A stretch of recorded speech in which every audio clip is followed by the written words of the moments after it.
Hello, everyone. Thank you for joining us. We'll get started here in just a couple of minutes. Before we do, I'd like to give you a minute to go ahead and test out your chat function. Let us know where you're tuning in from. I am live from Portland, Oregon. Looks like we've got New York. We were just talking about New York, Indiana, Toronto, Canada, London, Vancouver. Welcome, welcome, everyone. Yeah, keep tuning in. And with that, we'll get started. My name is Kara, and I'll be your host as we discuss today's topic, creating accurate cloud infrastructure fixes, moving beyond generative AI. Brought to you by Gomboc AI and hosted by VIB. Please use the QA button in your window to ask questions. We'll do our best to answer all questions, and for those we don't get to, we'll follow up with after. The resources box will contain a few links that Gomboc AI would like to share with you all. And now, without further ado, I'd like to introduce our speaker, Matthew Sweeney with Gomboc AI. Folks, pleasure to meet you here. Thanks for joining today. All right, and let me go ahead and share my screen.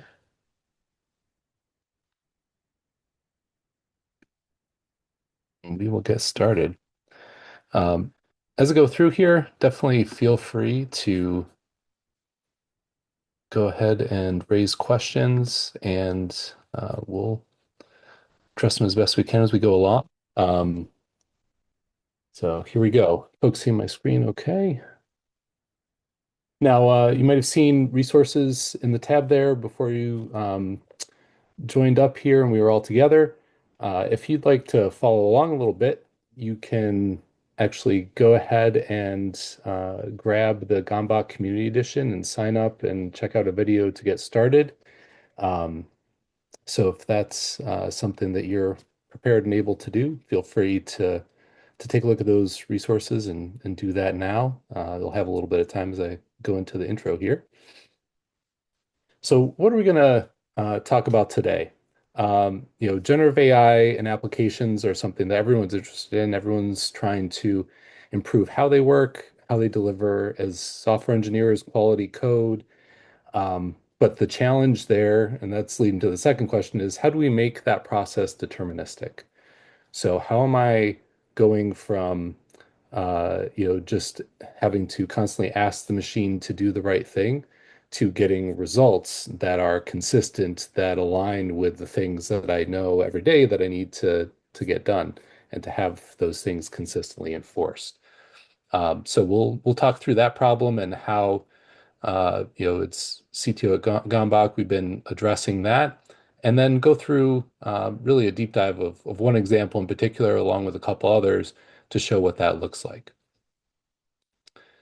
All right, so quick bit about me. As I mentioned, I'm CTO and co-founder here at Gomboc AI. Previous roles, I've led the security validation, breach and attack simulation engineering team at Mandiant and Google Cloud Security, where we found all the problems that people had in their endpoints and networks using Mandiant threat intel to execute it and basically attack in a safe way people's infrastructure. That led me uh, to Gomboc because we wanted to find ways to fix things that people were encountering as problems, not just kind of poke people in the eye. My co-founder Ian Amit and I have kind of complementary backgrounds. I'm an engineer focused on building security products. He's been a CISO and has been focused on how do we make all of these security issues go away. So that kind of led us to each other through mutual friends, and we founded Compound.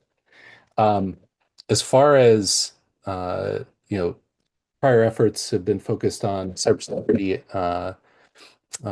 product development and research, including insider threat and that sort of thing. So, if you have any questions in those domains, I'm always available for a chat too.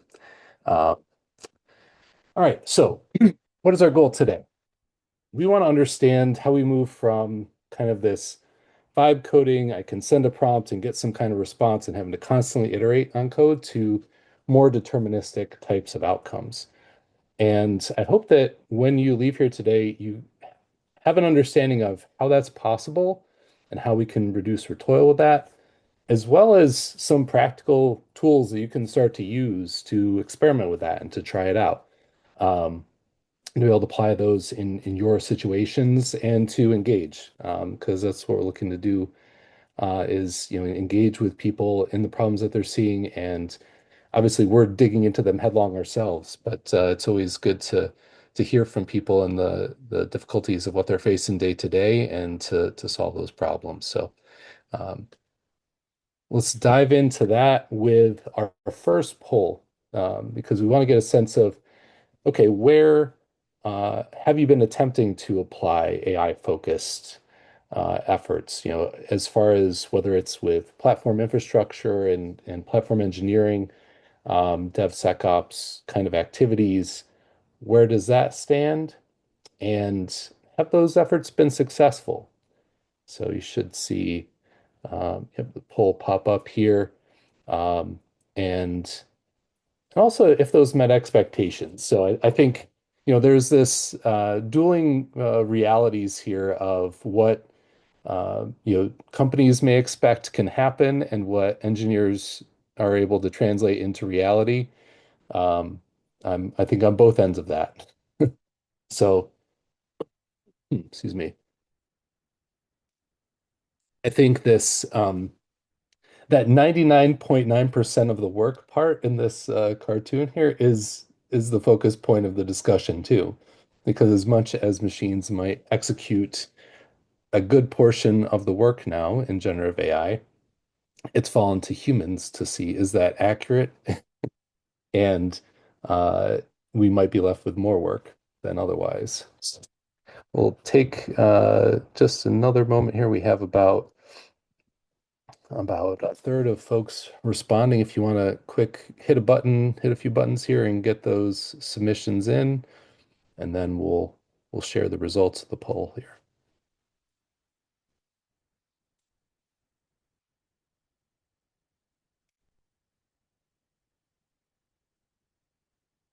Right, seems like folks who are going to drop their responses are in.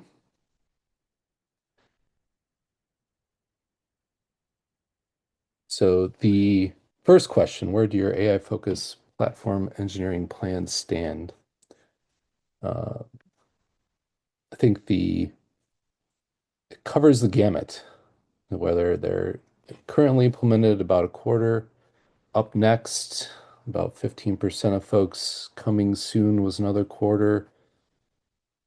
Coming later this year, another 20%, and sometime, hopefully, about 13% of folks. So I think it seems like everyone is at some stage of this journey, whether in the midst of it right now or hoping that it arrives sometime soon. And have those results been successful? So, um, so only 15% saying yes, it met all expectations, about half saying yes, it could be better, 17% no, it hasn't met my expectations, and 20% no recent projects. So I think that's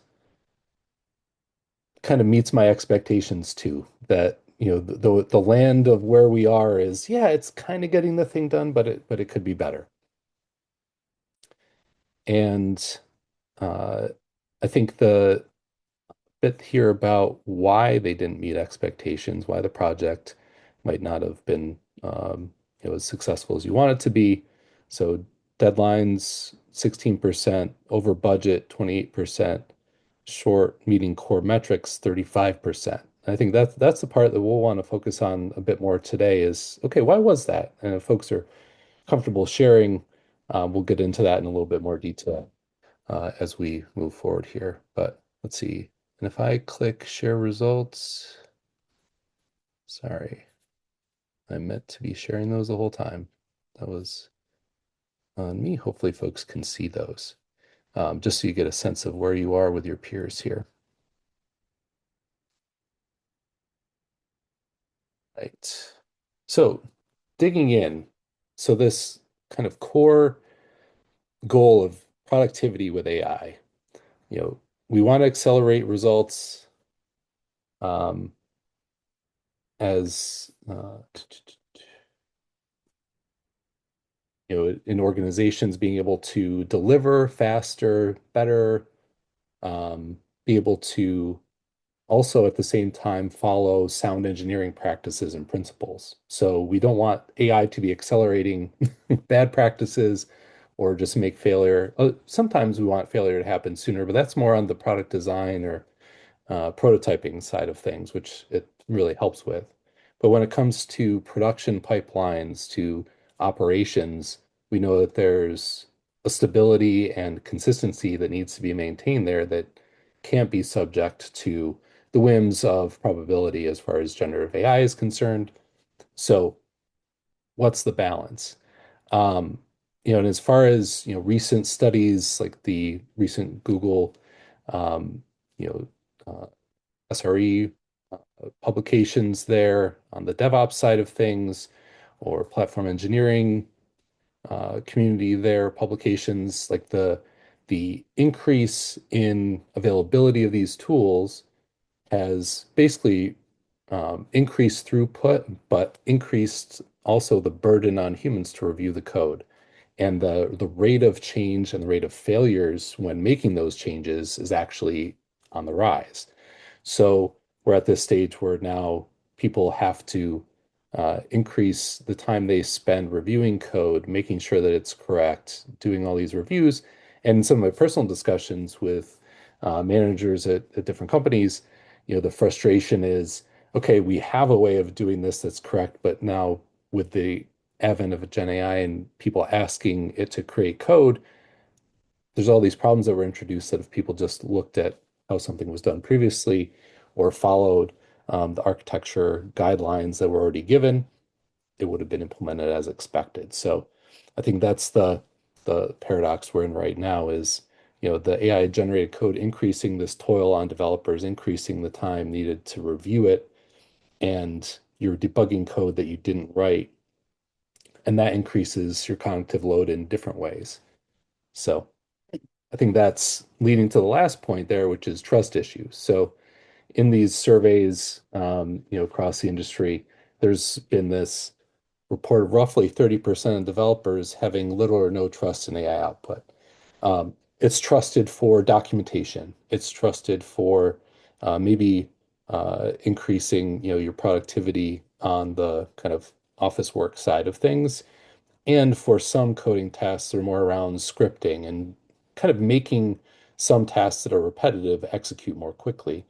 But when it comes to rigorous review of platform architecture and being able to implement things as expected to a spec, that's not quite there. Right. So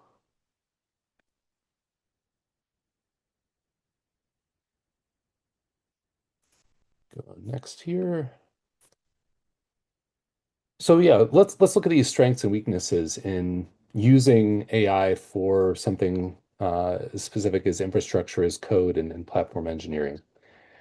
When we look at AI, it's great at generating kind of boilerplate code. It's easy to find examples online and documentation and in various forum responses, GitHub repos, implementing some of these most commonly used resources in different cloud service providers in a language like Terraform. But where it falls short is it might use older syntax depending on the model you're using. It might target a version of the language that you're not operating on. And so, lacking that context, now you've got some fixing and review to do.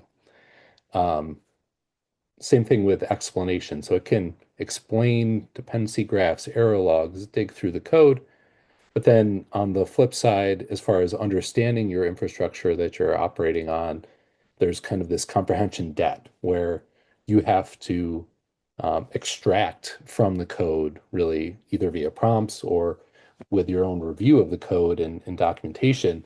What is it actually doing? Is it doing the right thing? And so there's been this kind of need to rethink how we interact with these systems based on some of these interactions here. And so, yeah, vibe coding, as we mentioned, speed, rapidity of creating prototypes, AI is great for that, but there's often defaults and just what is the the state that that code comes out in that needs review, might not meet organizational policies or standards, and really is meant to work because that's really the goal of the agent is that it succeeds. It gives you what you need, right? It gives you something that's functional, but that might not meet the standards that you have. And as far as context, so it's good at summarizing maybe a change to a discrete file, but looking at state or changes across a whole architecture or scenario, say in the case of Terraform, can't necessarily comprehend what those changes are. All right, so what's the, I guess, next step then? How do we address some of these shortcomings? And in the case of generative AI, close enough fixes really don't get us to where we need to be.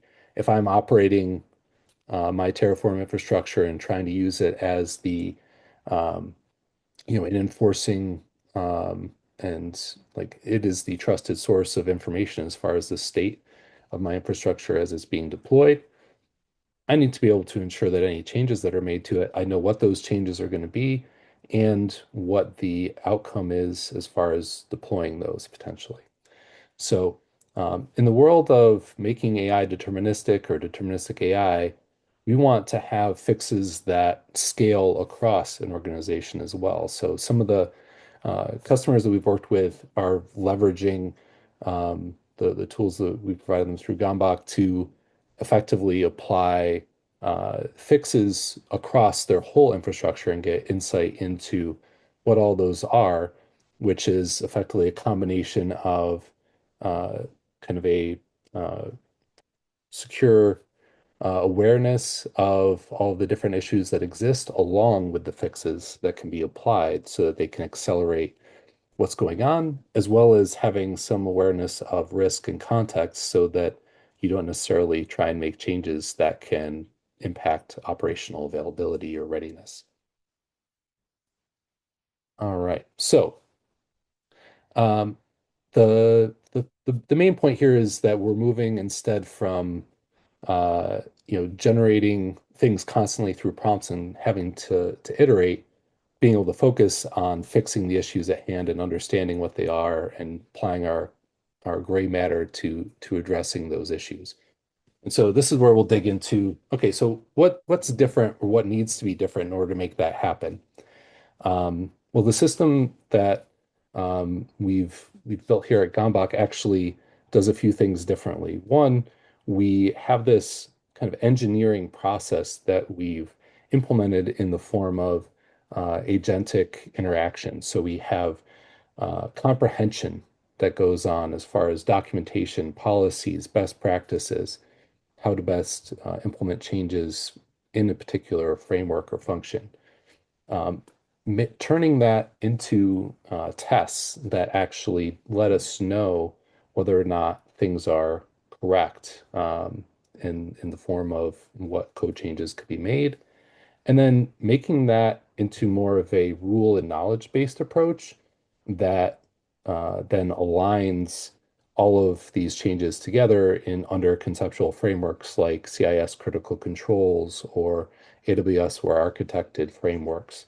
And so it's this kind of combination of I can take a goal, I'll walk into this here, well, not that side, but the next after we'll go into a specific example here. But first, I want to introduce this concept of ORL, the Open Remediation Language. So to bridge the world for agentic and generative AI driven interaction, we say, okay, generative AI, it's probabilistic.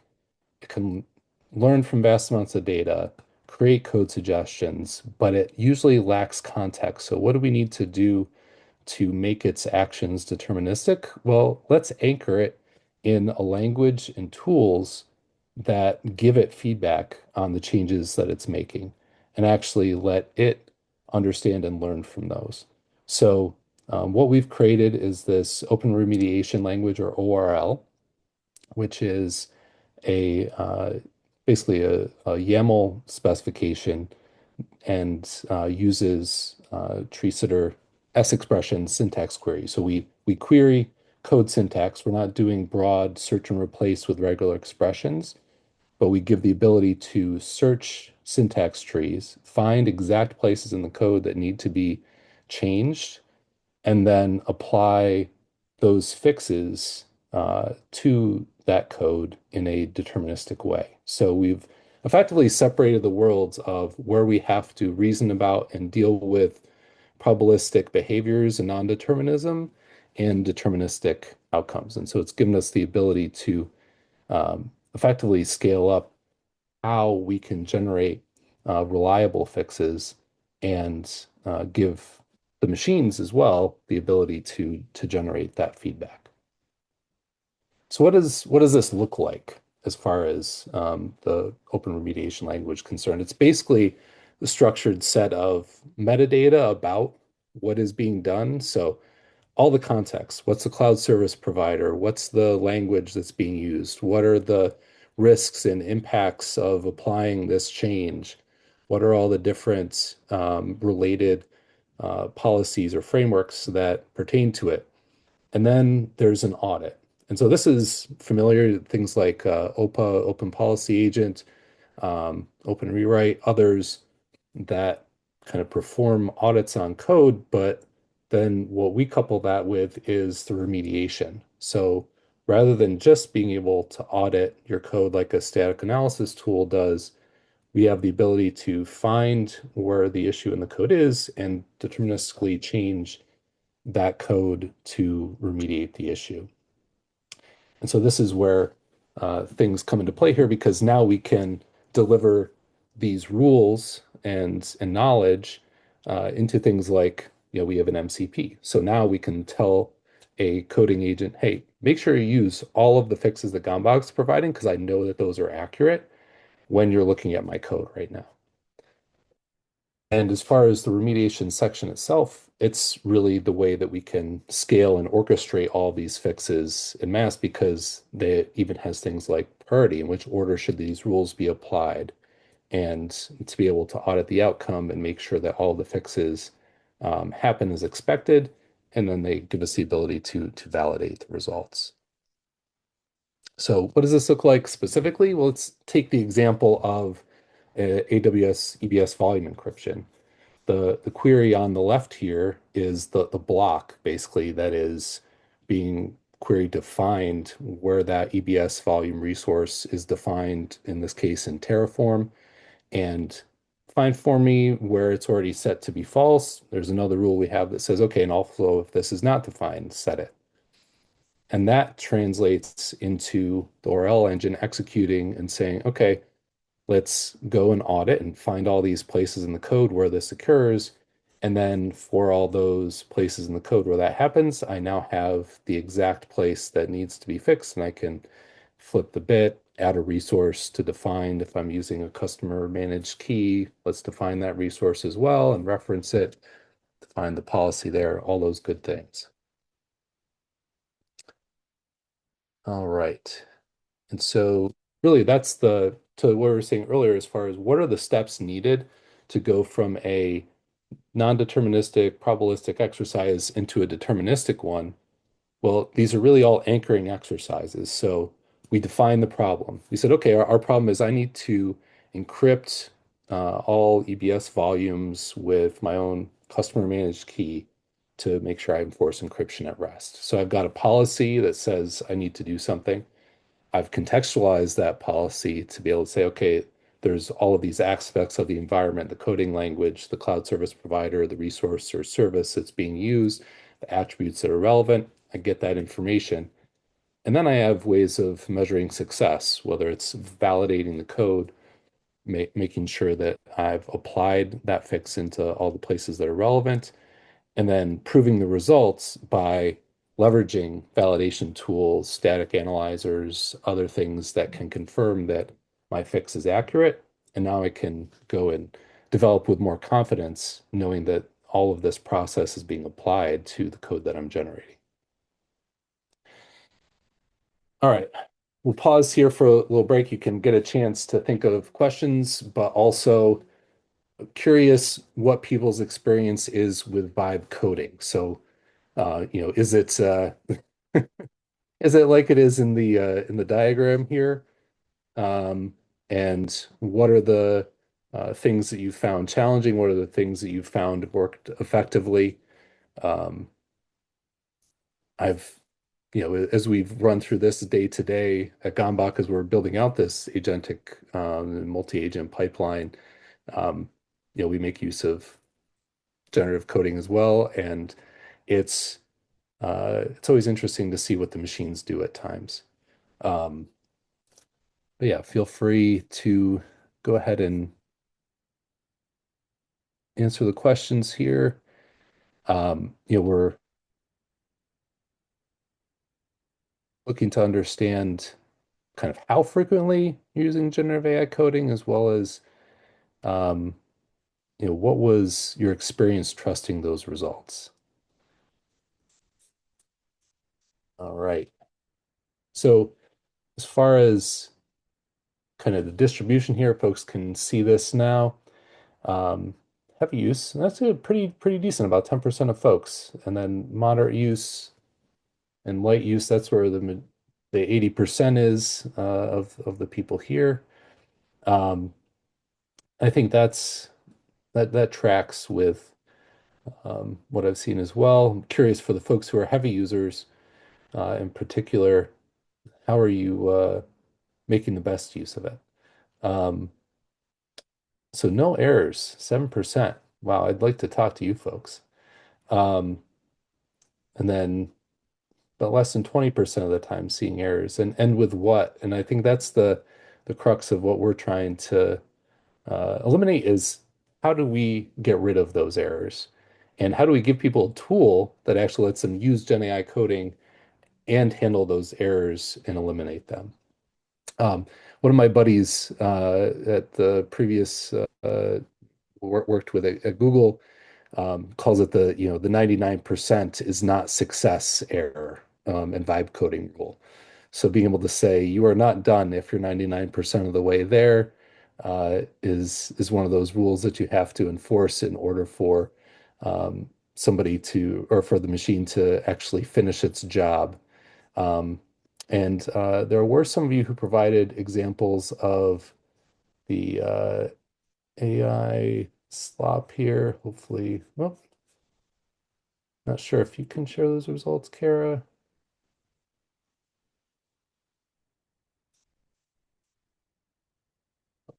Not right. Maybe later. Or Gino, if you can pull those up, and we can talk about those in a little bit here. I'd love to dig into those details as far as one of those examples. Could fire that off to me in chat, maybe.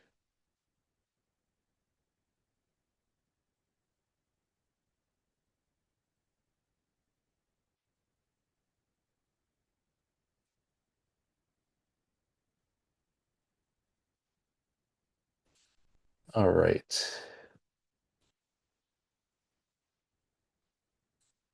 So I think as far as some of the questions from folks here, I'll pause and take some time to answer some of these before I go into the demo as well. Um, so let's see. There were a few questions that passed along here. So, how can organizations move beyond generative AI outputs to implement autonomous, verifiable, and risk-aware cloud infrastructure? I'm sorry. I think this was something else that Gino sent me here. All right, never mind. Um, so I think the we'll dig into some of these AI code swap examples in a little bit here. What I'll do right now is move into some real world fix examples. So let me make sure. Oh, I got Robert Wimler has raised their hand. Go ahead, Robert. If you've got a question, feel free to shoot it off in the chat there and we'll try and address it.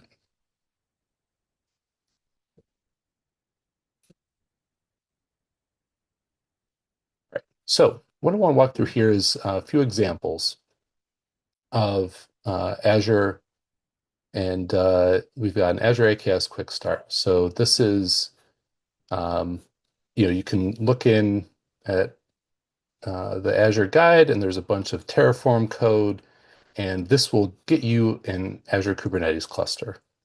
So that's one thing that's available there. Um, but what is the quality of that? Does it comply with organizational best practices? How do I know what else I need to add to this to make it production ready? Um, there's another example we'll walk through here, which is um, Apache Dolphin Scheduler. Let me open this in a new tab as well. So there's a guide that says, okay, yeah, there's Terraform code, and I can read the doc and say, okay, these are the steps necessary to deploy an application like Dolphin Scheduler in my organization. These are all the different uh, resources that are going to be created by the Terraform. There's lots that's going on here. And this is what infrastructure will be generated when I'm done. Okay, that gives me a bit of an overview, but that doesn't really get me great insight into what's happening here. So how can I turn that into a more uh, actionable plan, basically, to productionize this?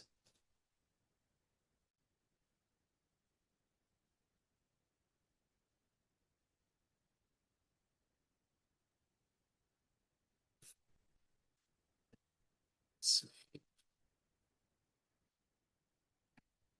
All right, I'm going to try logging in here because I really would love to see folks' results, what people are sharing. Well, this is for some reason not letting me get there. All right.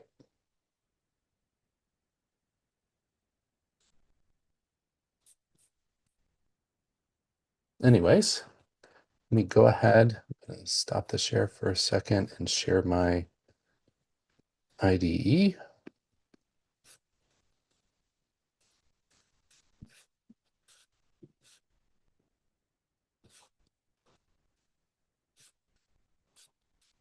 Right.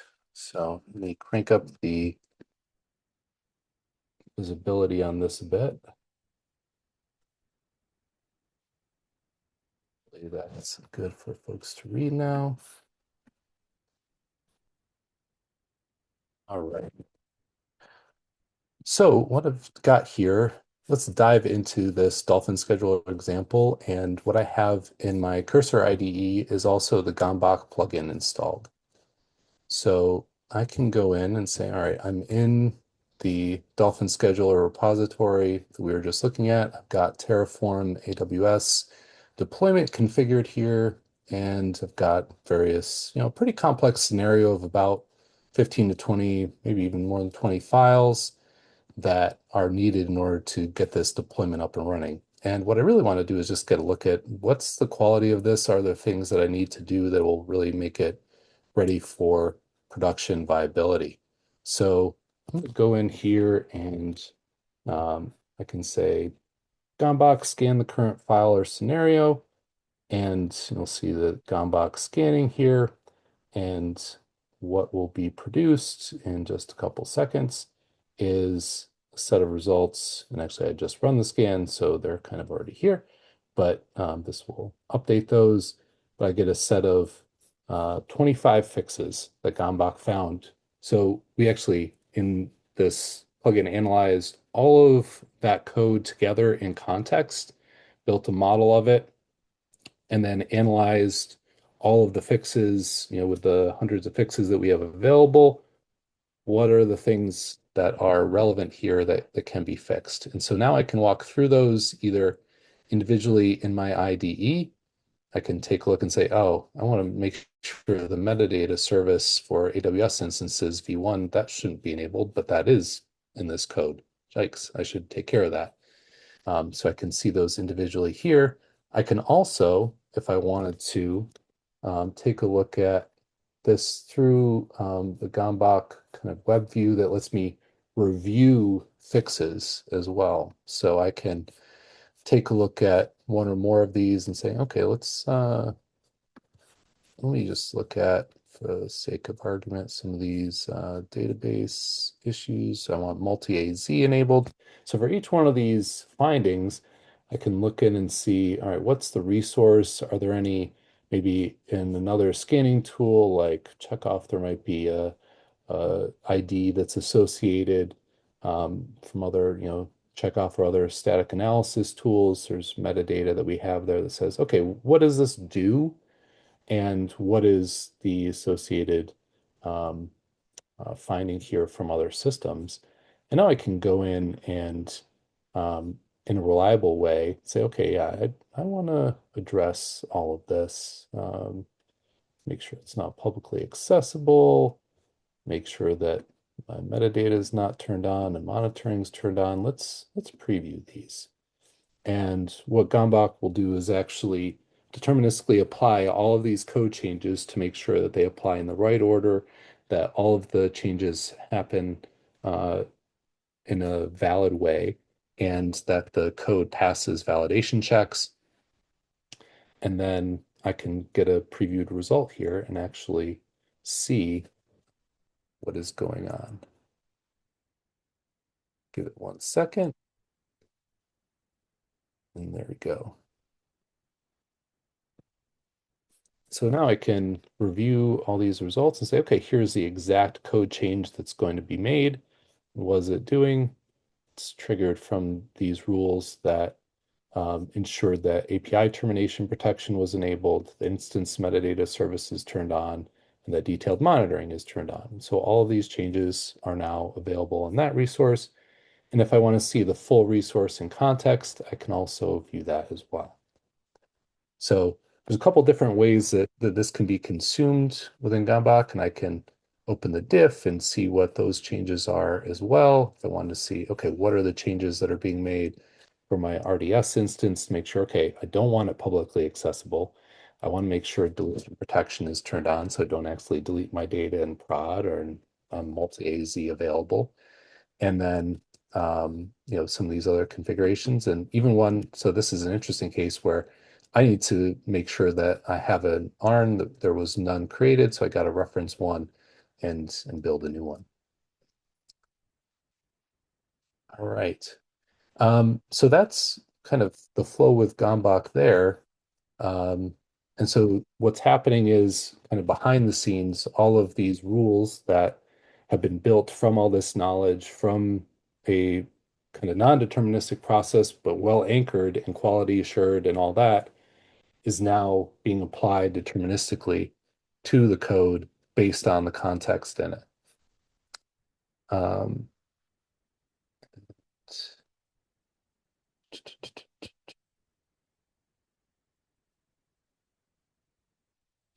That's pretty much, I want to circle back on any questions folks had and on those vibe coding results because I did want to go through those. Um,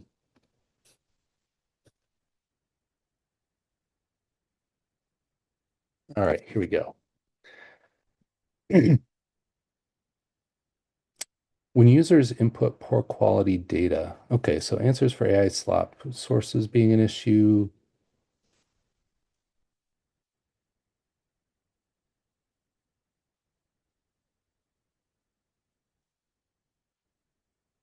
So interesting. Okay, so as far as the answers there, uh, I can provide some examples and maybe this will instigate some discussion as well, but a buddy of mine said that, and I've seen this as well, swallowing errors. So this is one vibe coding problem that I've seen pretty repetitively, where in order to succeed, code will just either um, provide a condition by which it will always succeed, or it will swallow errors rather than appropriately handle them.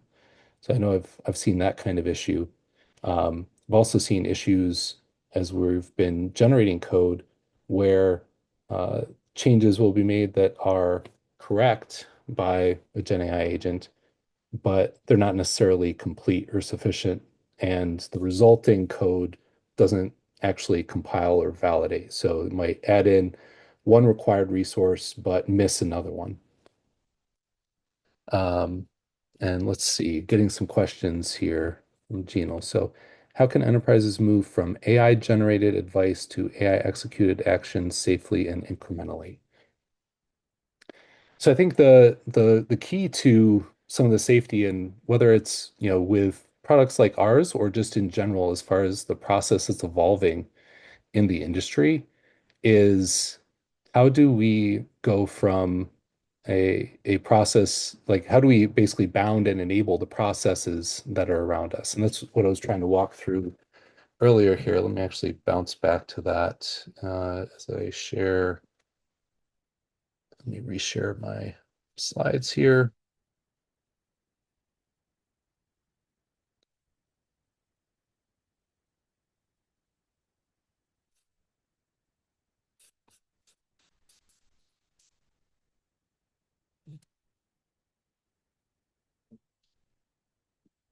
So I think being able to go from how do we go from this generative AI world into a deterministic world is really the question. And a lot of that involves what we provide as context and grounding.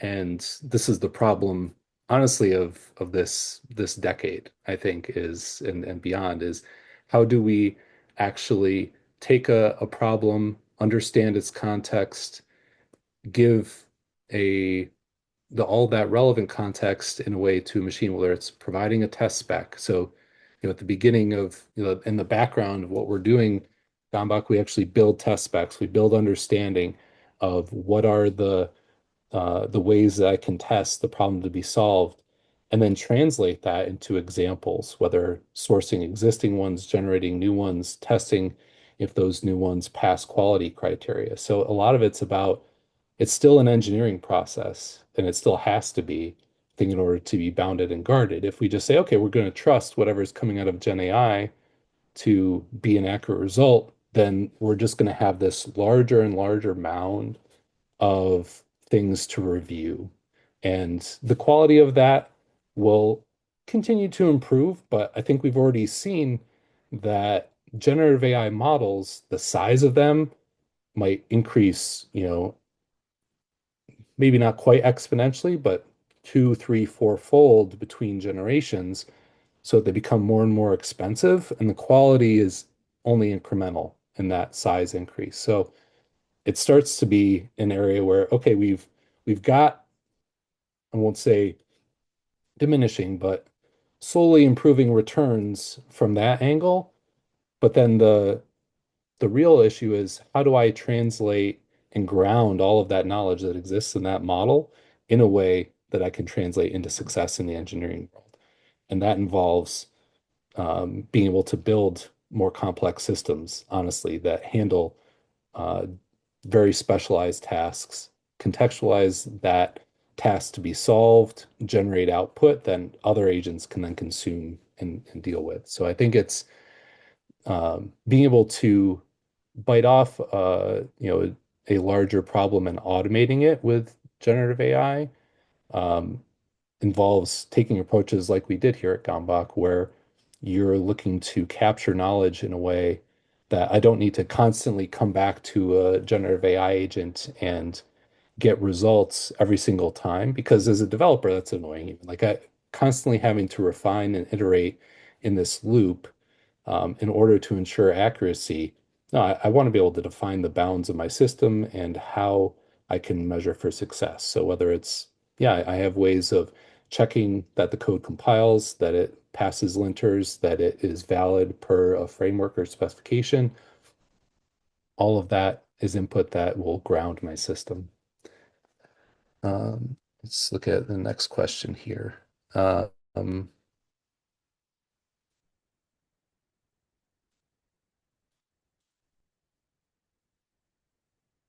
let's see, how will agentic AI reshape the role of cloud engineers over the next 5 years?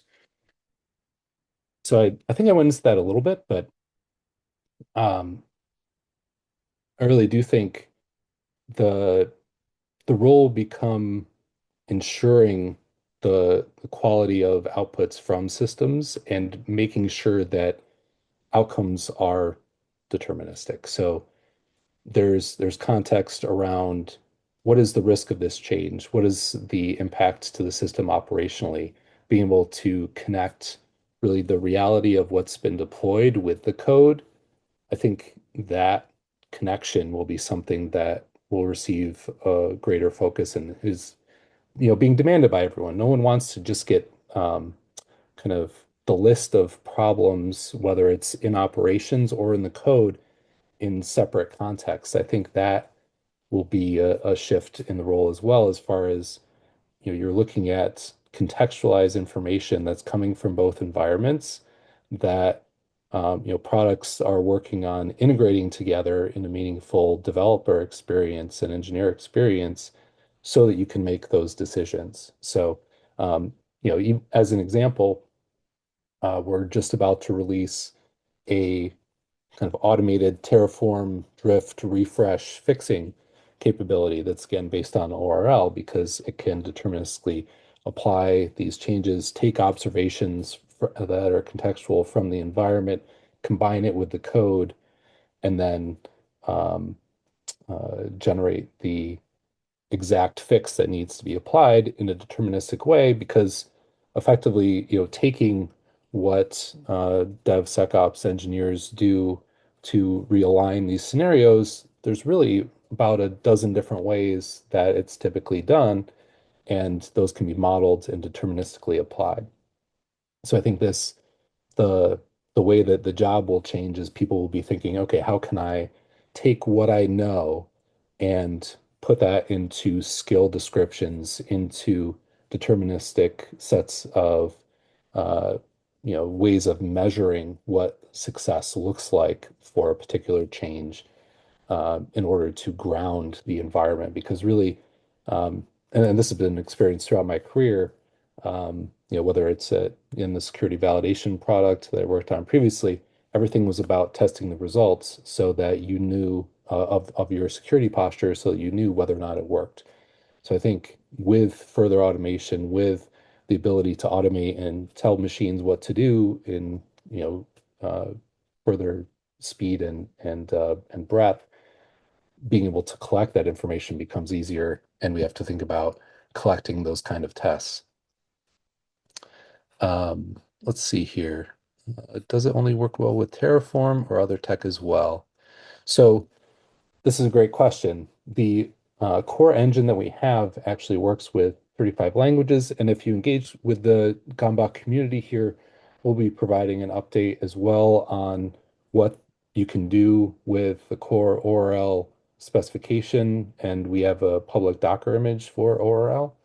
Um, but we do support 35 different languages at the core of ORL. So at Gomboc, we've been focused on infrastructure as code primarily, but we've been expanding that support beyond Terraform into Docker, Kubernetes, and Helm charts. And we'll see other languages in the very near future here that we'll be expanding and adding support for in the community and enterprise editions. All right. Is there an AI tool that will confirm other AI generated solutions? So I think that's really that's the effort that people are putting in right now is how can we create agents that confirm other agent activity?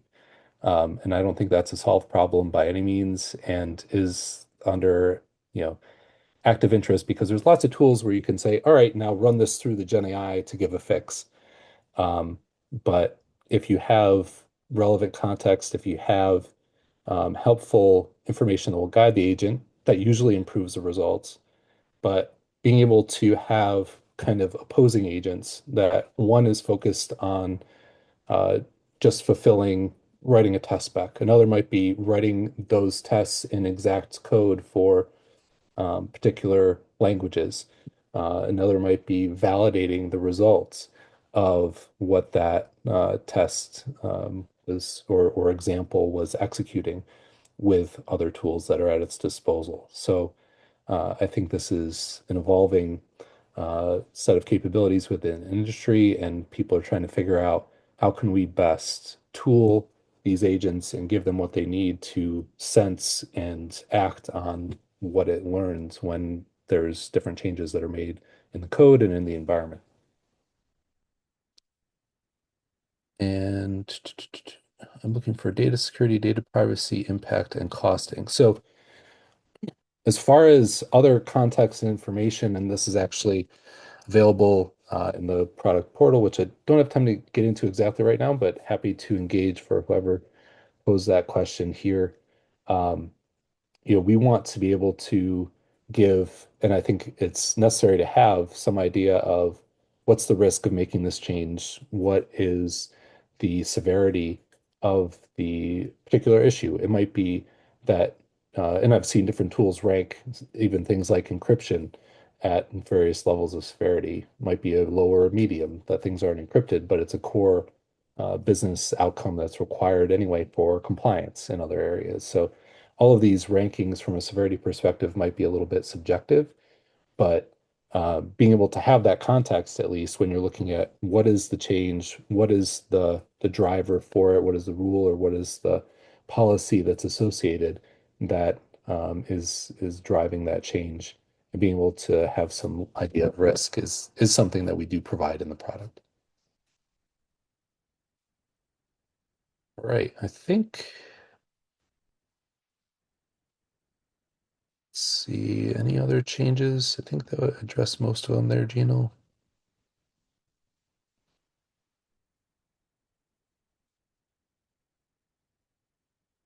All right. Well, that about wraps up our presentation for today, folks. If there's any other questions, I'm happy to answer them. But All oh, there's right. just another one that came in. Can it Oh, fetch context for multiple repos? We have multiple repos for Terraforms. So the answer is, and this is what, in the case study that we did recently with one of our main customers, um, they applied hundreds of fixes to their code over 600 repos over less than 60 days. They had hundreds of fixes that were applied, and I think the answer is yes. Like this is the way that is probably most helpful to use tools like what we're providing is to be able to get a survey of what are the issues that are most prevalent that need to be addressed, and then how do we um, kind of tackle that? So being able to develop a plan, a project plan of attack, and that's really with the core centralized dashboard that we have and capabilities there gives that single pane to look at what issues do we have that are fixable and how do I enforce those guardrails across my product by connecting my IDE, my source code management, my CI pipelines, and even deployment via things like Terraform. And let's see, another question. What architectural patterns, policy as code, immutable infrastructure, reduce dependency on generative AI while still leveraging automation? So I think this is really if I was going to say what are we kind of promising the world at Gomboc is that we can go from a world where you just find problems in code to one where you can find and fix them. It's been, the finding has been a paradigm for a while. We are taking that paradigm to AI coding assistance so that you can actually change how you think about dealing with issues that are found in code to be able to quickly review them, understand them, and apply fixes for them in a way that you can trust because you trust the underlying system. But it's not taking away from you the ability to judge what risks there might be, that sort of thing. So um, I think the automation part of it is, yeah, I can ask a generative AI agent to make changes to my code, but ultimately I want that reviewed in a consistent way and to be able to have a machine in line make those changes and make sure that what comes out the other end has passed that quality barrier. All right. Well, now that's all. Sorry, Kara. all right. And with that, we'll close out. Thank you everyone for attending our webinar today. We hope you enjoyed it as much as we did. If you registered through the VIB or through VIB with your business email and have any questions, please contact webinars@vib.tech. Thank you again and have a great day, everyone.